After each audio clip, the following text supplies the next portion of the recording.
Hello friends, आज हम फिर से आपके सामने में प्रेजेंट हुए हैं। आज मैं आपके सामने फिर से उपस्थित हूँ एक बहुत ही इम्पोर्टेंट चैप्टर को लेकर, जो इंग्लिश ग्रामर में बहुत ही महत्व रखता है, जो वर्ब्स हैं। आइए जानते हैं वर्ब्स क्या होता है। देखिए, कह रहा है verbs, a verb is a word which shows an action, state or position is called verb। देखिए, आपका जो ये वर्ब्स है, ये वर्ब्स क्या कर रहा है? एक एक्शन के बारे में बात कर रहा है, एक स्टेट के बारे में बात कर रहा है और एक पोजीशन के बारे में बात कर रहा है। सबसे पहले तो हम देखते हैं कि एक्शन के बारे में किस प्रकार बात कर रहा है। तो कह रहा है कि वर्ब एक ऐसा शब्द है, एक ऐसा वर्ड है जो एक्शन, स्टेट और पोजीशन के बारे में बताता है। देखिए, एक्शन मतलब कार्य, काम, स्टेट मतलब दशा, अवस्था, स्थिति, पोजीशन का मतलब अधिकार। देखिए एग्जाम्पल में आपके सामने में, जैसे एग्जाम्पल, फर्स्ट एग्जाम्पल में देखिए, विराट प्लेज क्रिकेट। इसमें विराट के खेलने के काम के बारे में पता चल रहा है कि विराट जो है वो खेलने का काम कर रहा है, यानी वो खेलता है। एक्शन, काम के बारे में पता चल रहा है, एक्शन के बारे में पता चल रहा है। दूसरा अगर मैं बात करूँ दूसरे एग्जाम्पल में, तो ही इज़ अ टीचर, वह एक शिक्षक है, वह एक शिक्षक है। इसमें उसके शिक्षक होने की अवस्था का बोध कर रहा है, यानी स्टेट के बारे में बता रहा है। अब चलिए हम देखते हैं आगे। ही हैज़ ए कार, यहाँ पर देखिए ही हैज़ ए कार। तो इसमें ये जो हैज वर्ड है, ये हैज जो वर्ब है, ये क्या कर रहा है? ये अधिकार का बोध करा रहा है, यानी पोजीशन का बोध करा रहा है। तो इसमें क्या था? इज। इसमें इज एक ऐसा वर्ब है जिसमें क्या कर रहा है? अवस्था के बारे में बात कर रहा है। जैसे इसमें प्लेज है, तो इसमें प्लेज क्या कर रहा है? एक्शन के बारे में बात कर रहा है। तो इस तरह से वर्ब का फुल डिफिनेशन क्या हुआ कि verb, a verb is a word which shows an action, state और पोजीशन। यानी एक वर्ब जो है एक ऐसा शब्द है, एक ऐसा क्रिया है। वर्ब का हिंदी क्रिया होता है। वर्ब एक ऐसा शब्द है जो एक्शन, स्टेट और पोजीशन के बारे में बात करता है। चलिए आइए देखते हैं। अब हम लोग काइंड्स, टाइप्स ऑफ वर्ब के बारे में जानते हैं। टाइप्स ऑफ वर्ब के बारे में जानते हैं, वर्ब का कितना प्रकार है। देखिए, वर्ब को हम लोग दो कैटेगरी में बांट सकते हैं, दो कैटेगरी में बांटते हैं। कैटेगरी वन में देखिए स्टेटिव वर्ब्स और डायनामिक वर्ब्स। यानी कैटेगरी वन को भी दो भागों में, दो हिस्सों में बांट दिया है, जो आपके सामने में है। ये स्टेटिव वर्ब्स है और एक डायनामिक वर्ब्स है। चलिए आइए जानते हैं कैटेगरी वन में स्टेटिव वर्ब्स क्या है और डायनामिक वर्ब क्या है। तो देखिए, और कैटेगरी टू देखिए, कैटेगरी टू में हेल्पिंग वर्ब्स और मेन वर्ब्स, यानी लेक्सिकल वर्ब्स। हेल्पिंग वर्ब्स को ही ऑक्सिलरी वर्ब कहते हैं और मेन वर्ब को ही लेक्सिकल वर्ब्स कहते हैं। आगे हम लोग डिटेल में इसके बारे में जानेंगे। देखिए कैटेगरी वन में जो था, जो कैटेगरी वन में था स्टेटिव और डायनामिक, चलिए ये दोनों के बारे में हम जानते हैं। देखिए stative verb, the verb which shows a state और position is called stative verb. कहने का मतलब क्या हुआ कि स्टेटिव वर्ब एक ऐसा वर्ब है जो अवस्था के बारे में या फिर दशा, स्थिति के बारे में या अधिकार के बारे में बात करेगा। जैसे एग्जांपल में देखिए, आई एम अ टीचर। यहाँ पर एम क्या है? एम अवस्था के बारे में बात कर रहा है, यानी टीचर की अवस्था का बात कर रहा है। जैसे ही हैज़ ए पेन, उसके पास एक कलम है, वह एक कलम रखता है। तो इसमें हैज जो है, हैज वर्ड, ये क्या कर रहा है? अधिकार का बोध करा रहा है। तो कैटेगरी वन में जो स्टेटिव वर्ब था वो समझ में आ गया। चलिए अब कैटेगरी वन में ही जो दूसरा पार्ट था डायनामिक वर्ब, देखिए डायनामिक वर्ब क्या है? The verb which shows a physical action is called dynamic verb, action verb. कहने का मतलब क्या हुआ कि डायनामिक वर्ब एक ऐसा वर्ब है जो फिजिकल एक्शन को शो करता है, यानी जो हम खेलने का काम करते हैं, जो हम खाने का काम करते हैं, जिससे काम के बारे में पता चले, जिसमें अधिकार और अवस्था के बारे में पता ना चले, जिसके बारे में, खेल के बारे में जिससे पता चले। जैसे आई प्ले फुटबॉल, मैं फुटबॉल खेलता हूँ, इसमें फिजिकली एक्शन हो रहा है। यानी इसमें आप, ऐसा नहीं है कि आप खड़े होकर फील्ड में चुपचाप खड़े हैं और आप बॉल को इधर उधर जा रहा है, ऐसा नहीं। आपको करना पड़ेगा, आपको खेलना पड़ेगा, आपको एक्शन करना पड़ेगा, तो वो होगा आपका फिजिकल एक्शन। तो डायनामिक वर्ब क्या है? The verb which shows a physical action is called dynamic action verb, यानी डायनामिक या एक्शन वर्ब।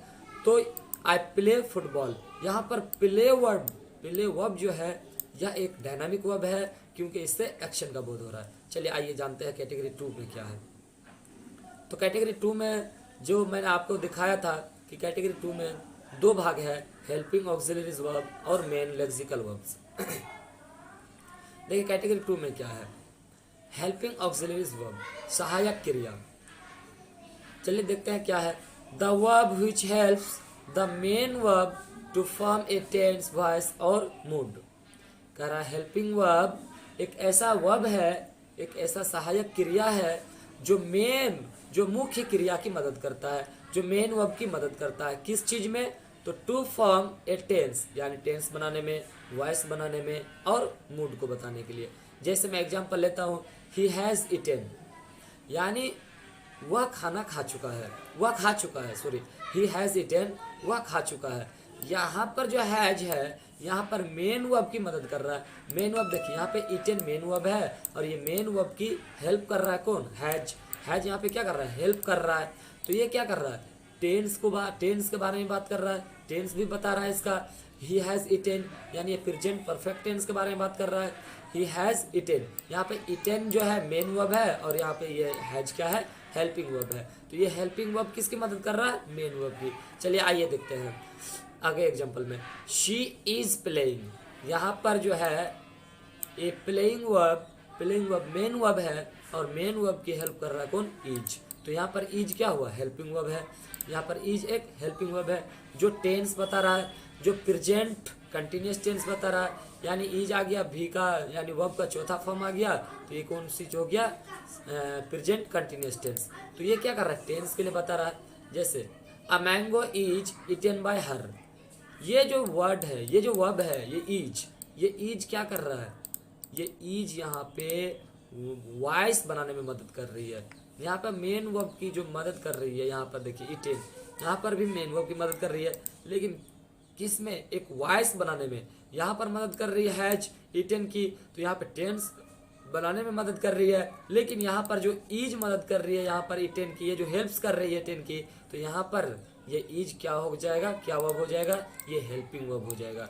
और ये क्या होगा? ये सेंटेंस क्या है? पैसिव में है, यानी पैसिव वॉइस, यानी वॉइस बनाने में भी हेल्पिंग वर्ब क्या कर रहा है? मदद कर रहा है। चलिए आगे देखते हैं। इट मे रेन टुडे, आज बारिश हो सकती है। आज बारिश हो सकती है, आपका मूड बता रहे हैं, आपका मन कह रहा है कि आज बारिश हो सकती है। तो यहाँ पे देखिए मे, यहाँ पे मे जो है एक हेल्पिंग वर्ब है और ये मदद कर रहा है किसका? रेन का। चलिए आइए देखते हैं अब आगे। कह रहा देयर आर 28 ऑक्सिलरी या हेल्पिंग वर्ब्स। हेल्पिंग वर्ब्स जो होते हैं वो 28 होते हैं, यानी 28 होते हैं, जिसमें 28 में भी दो भागों में बांट दिया 28 को, वर्ब को भी, प्राइमरी ऑक्सिलरीज और मॉडल ऑक्सिलरीज। तो देखिए प्राइमरी के अंतर्गत में टू बी, टू हैव और टू डू आता है। तो अब टू बी के अंतर्गत में हम देखते हैं कि क्या क्या आता है टू बी वर्ब के अंतर्गत में। तो be, being, been, is, are, am, was, were, ये इतने सारे आते हैं वर्ब। ये सब के सब ये हेल्पिंग वर्ब ही है। ये आपका मॉडल भी हेल्पिंग वर्ब है और प्राइमरी ऑक्सिलरीज भी हेल्पिंग वर्ब है। लेकिन हेल्पिंग वर्ब के अंतर्गत में टू बी, टू हैव और टू डू, यानी 3 कैटेगरी इसको कर दिया। प्राइमरी ऑक्सिलरीज में भी 3 कैटेगरी कर दिया। तो पहला टू बी जो था, तो टू बी में क्या क्या है? Be, being, been, is, are, am, was, were, ये सब के सब क्या है? हेल्पिंग वर्ब है, जो टू बी के अंतर्गत में आता है। अब देखिए टू हैव के अंतर्गत में क्या क्या आता है। तो टू हैव के अंतर्गत में आता है हैव, हैज, हैड, हैविंग। ये जो है 1 2 3 4, ये 4 वर्ब जो है ये टू हैव के अंतर्गत में जाता है। अब चलिए आइए देखते हैं टू डू के अंतर्गत में। तो टू डू के अंतर्गत में जाता है डू, डज, डिड, ये आपका हो गया प्राइमरी ऑक्सिलरीज। अब आइए मॉडल ऑक्सिलरीज देखते हैं। ये मॉडल्स वर्ब जो है, ये मॉडल्स वर्ब हेल्पिंग वर्ब है, यानी ये ऑक्सिलरीज वर्ब है, ये हेल्पिंग वर्ब के कैटेगरी में ही आता है। अब ये सब के सब, एक बात है कि ये सब के सब तो हेल्पिंग वर्ब्स ही है, ये जितना भी है ये सब के सब हेल्पिंग वर्ब है, चाहे वो मॉडल हो चाहे वो प्राइमरी ऑक्सिलरीज हो, सब के सब क्या है? मॉडल है। लेकिन ये प्राइमरी ऑक्सिलरीज वर्ब जो है हेल्पिंग वर्ब होते हुए भी कभी कभी ये क्या हो सकता है? मेन वर्ब हो सकता है, मेन वर्ब के रूप में काम कर सकता है। जब ये अकेले आएगा तो ये मेन वर्ब का काम कर सकता है। जैसे अगर मैं एक एग्जांपल लूं कि आई एम अ टीचर, यहाँ पे एम वर्ड जो है, एम वर्ड यहाँ पे हेल्पिंग वर्ब है, लेकिन इस सेंटेंस में आई एम अ टीचर में यहाँ पे अकेले एम प्रयोग हुआ है, इसलिए एम कौन सा वर्ब हो जाएगा, मेन वर्ब हो जाएगा। लेकिन मॉडल्स जो होता है जैसे shall, will, can, may, should, would, could, might, must, ought to, use to, dare need, ये सब के सब मॉडल्स हेल्पिंग है और ये कभी भी मेन वर्ब नहीं हो सकता है। समझ में आ रही बात? चलिए आगे देखते हैं। अब हम लोग मेन वर्ब के रूप में देखते हैं मेन वर्ब क्या है। तो कैटेगरी 2 में जो पहला था वो हेल्पिंग वर्ब था, और कैटेगरी 2 में पहला हेल्पिंग वर्ब और दूसरा क्या है, मेन वर्ब। चलिए आइए जानते हैं मेन वर्ब क्या है। देखिए आपके सामने में है मेन वर्ब। मेन वर्ब को ही प्रिंसिपल वर्ब कहा जाता है, ऑर्डिनरी वर्ब कहा जाता है, लेक्सिकल वर्ब कहा जाता है, मुख्य क्रिया है। ये क्या है, मुख्य क्रिया। The verb which is of main importance in the sentence is called main verb.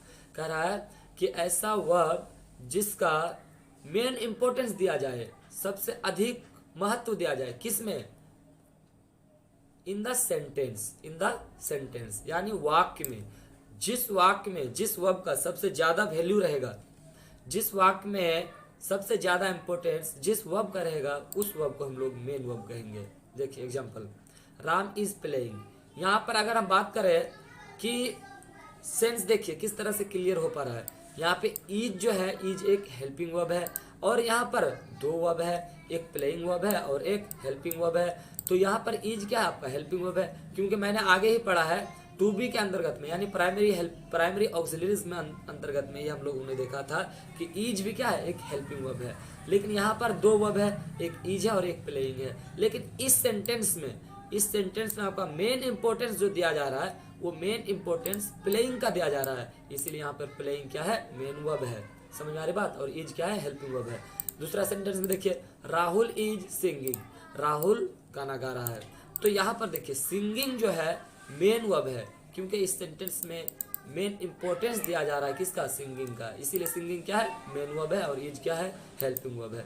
देखिए अगर हम कहें राम इज, तो इससे कुछ भी पता नहीं लग पा रहा है, इससे कुछ भी समझ में नहीं आ रहा। राम इज अब क्या है, नहीं है, क्या कर रहा नहीं कर रहा, उससे वो हमको पता नहीं चल पा रहा है। लेकिन जैसे हम बोलते हैं राम इज प्लेइंग, तो मेरा सेंस पूरा क्लियर हो रहा है कि राम के खेलने की बात हो रही है, राम खेल रहा है। लेकिन अगर हम इज को हटा दे, यानी हेल्पिंग वर्ब को हटा दे, और सिर्फ अगर हम बात करें राम प्लेइंग, तो इसमें कुछ समझ में आ रही है, लेकिन एक वर्ब की कमी महसूस हो रही है, हेल्पिंग वर्ब की कमी महसूस हो रही है। तो हम जब यहाँ पे हेल्पिंग वर्ब इज लगा देंगे, तो यहाँ पे राम इज प्लेइंग हो जाएगा, और यहाँ पर सेंस पूरा क्लियर हो जाएगा, कंप्लीट सेंटेंस हो जाएगा। चलिए आइए देखते हैं।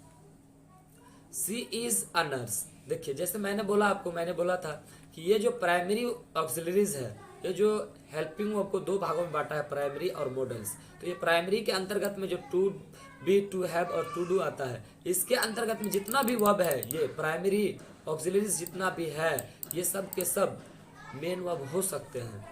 ये सब के सब मेन वर्ब हो सकते हैं कब, जब सेंटेंस में अकेले आएगा। जैसे यहाँ इस सेंटेंस में देखिए, यहाँ पर ये क्या है, अकेले है। शी इज ए नर्स, वह एक नर्स है। तो यहाँ पे देखिए, यहाँ पे दो वर्ब नहीं है, यहाँ पे एक ही वर्ब है, इज। तो इज क्या है, इस कंडीशन में मेन वर्ब है। लेकिन इसका नेचुरल फॉर्म क्या है, ये किसके अंतर्गत में, टू बी के अंतर्गत में, और ये हेल्पिंग वर्ब है। लेकिन इस सेंटेंस में, इन दिस केस, इस सेंटेंस में क्या है, ये हेल्पिंग वर्ब है, सॉरी मेन वर्ब है। मेन वर्ब क्यों है, क्योंकि ये अकेले आया है। और मैंने आपको बताया कि अगर primary auxiliaries verb, primary models नहीं, प्राइमरी अगर अकेले प्रयोग होता है किसी सेंटेंस में, तो वो मेन वर्ब के रूप में प्रयोग होगा। देखिए दूसरा एग्जांपल, सी लाफ्स। यहाँ पे एक ही वर्ब है, और ये आपका जो है लाफ्स एक वर्ब है और एक मेन वर्ब के रूप में काम करता है। यहाँ पर सी लाफ्स, यहाँ पे एक मुख्य क्रिया यानी मेन वर्ब है। चलिए आइए देखते हैं अब मेन वर्ब की कैटेगरी में देखते हैं। Types of main verb, main verb का टाइप्स यानी मेन वर्ब का कैटेगरी क्या सब है। चलिए आइए देखते हैं। There are 3 category of main verb, यानी मेन वर्ब की जो होता है, ये जो मेन वर्ब आपके सामने में पढ़ा मैंने, मेन वर्ब जो पढ़ा, the verb which is of main importance in the sentence is called main verb. इसी मेन वर्ब को हम लोग 3 कैटेगरी से पढ़ेंगे, 3 कैटेगरी में पढ़ेंगे। पहला कैटेगरी पढ़ेंगे कि finite and non finite verbs, दूसरा कैटेगरी है ट्रांजिटिव एंड इंट्रांजिटिव वर्ब्स, तीसरा कैटेगरी है रेगुलर एंड इर्रेगुलर वर्ब्स। चलिए आइए देखते हैं, एक एक करके हम लोग देखेंगे। सबसे पहले तो फाइनाइट वर्ब देखते हैं। फाइनाइट वर्ब्स क्या है, the verb which change its form according to the person and number of the subject and the tense of the sentence is called a finite verb। कहने का क्या मतलब हुआ कि वैसे वर्ब जो सेंटेंस के सब्जेक्ट के पर्सन और नंबर तथा सेंटेंस के टेंस के अनुसार अपने रूप को बदल लेते हैं उन्हें फाइनाइट वर्ब कहा जाता है।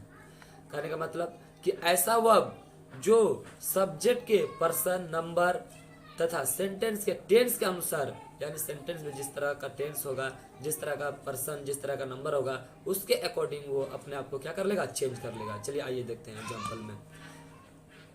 I play cricket.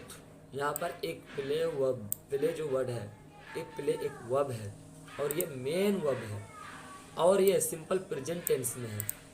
चलिए आइए देखते हैं। तो यहाँ पे आई है यानी प्लूरल नंबर में है, इसीलिए प्लूरल नंबर में वो प्रयोग किया गया।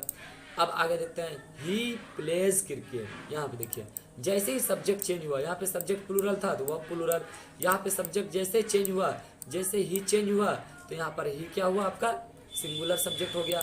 अब सिंगुलर सब्जेक्ट के साथ में सिंगुलर वर्ब चाहिए तो प्ले से क्या कर दिए, प्लेज कर दिए। तो ये क्या हुआ गया, एक फाइनाइट वर्ब हो गया। क्या हो गया, एक फाइनाइट वर्ब हो गया। तो फाइनाइट वर्ब क्या कहा कि जो सब्जेक्ट के, ये जो सब्जेक्ट है, सब्जेक्ट के नंबर, पर्सन या टेंस के मुताबिक ये खुद को चेंज कर लेता है, ये खुद को क्या कर लेता है, चेंज कर लेता है। यहाँ पर देखिए इस कंडीशन में प्लेज क्या है, एक मेन वर्ब है और फाइनाइट वर्ब के रूप में प्रयोग हुआ है। क्यों, क्योंकि ये सब्जेक्ट के अनुसार क्या हो गया, चेंज हो गया।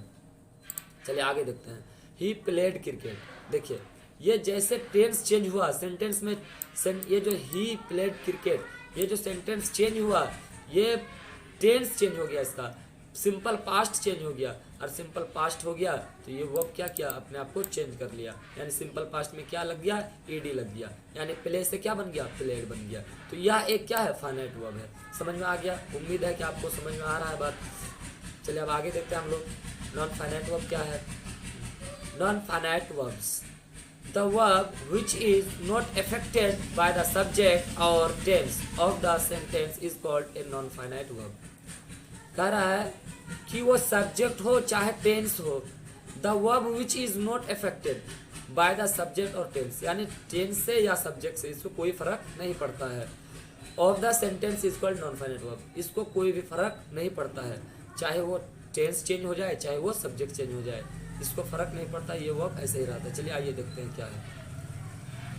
एग्जांपल में, I want to play, he wants to play, he wanted to play. देखिए यहाँ पे जैसे यहाँ पे आई है यानी प्लूरल सब्जेक्ट है तो यहाँ पे वांट किया, यहाँ पे जैसे सिंगुलर सब्जेक्ट है तो यहाँ पे वांट्स कर दिया, यानी यहाँ तक तो चेंज हो रहा है। ये जो वर्ब्स हैं ये तो चेंज हो रहा है। वांट, आई के सब्जेक्ट के बाद वांट है, ही के बाद वांट्स है, ही के बाद वांटेड है, ये तो चेंज हो रहा है, ये अपने आप को चेंज कर रहा है, ये हो गया आपका फाइनाइट वर्ब।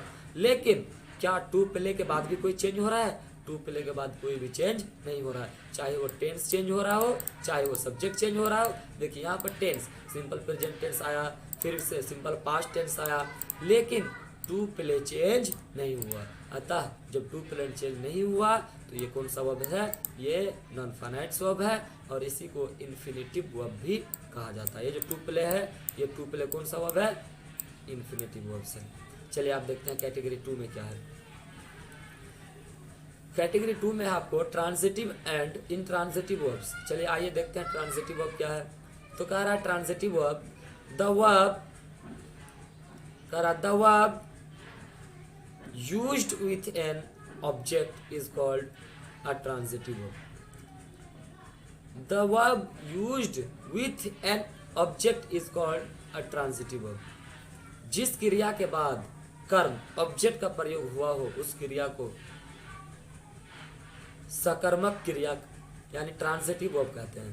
कहने का मतलब क्या हुआ, द वर्ब यूज्ड यानी ऐसा शब्द, ऐसा वर्ब जो ऑब्जेक्ट के साथ में प्रयोग होता है, बिना ऑब्जेक्ट के साथ में नहीं, ऑब्जेक्ट के साथ में प्रयोग होता है तो वह ट्रांजिटिव वर्ब होगा। जैसे एग्जांपल में मैं समझाता हूँ आपको। एग्जांपल में है, ही ईट्स अ मैंगो। यहाँ पर जो ये मैंगो है, यहाँ पर तो आपको पता ही है कि ये वर्ब्स है और ये वर्ब्स कौन सा वर्ब है, ये मेन वर्ब्स है और मेन वर्ब्स में भी फाइनाइट वर्ब है जो कि चेंज हुआ है सब्जेक्ट के अकॉर्डिंग। अब देखता हूँ ये ट्रांजिटिव वर्ब है और इंट्रांजिटिव वर्ब है। तो देखिए कह रहा अगर वर्ब के बाद, अगर इस वर्ब के बाद कोई ऑब्जेक्ट का प्रयोग किया जा रहा है, जैसे अ मैंगो एक ऑब्जेक्ट है, अगर वर्ब्स के बाद कोई ऑब्जेक्ट का प्रयोग किया जा रहा है तो यह ट्रांजिटिव वर्ब होगा। समझ में आ रही बात? ही ईट्स अ मैंगो, यहाँ पर ईट्स क्या है, एक वर्ब है और अ मैंगो एक ऑब्जेक्ट है।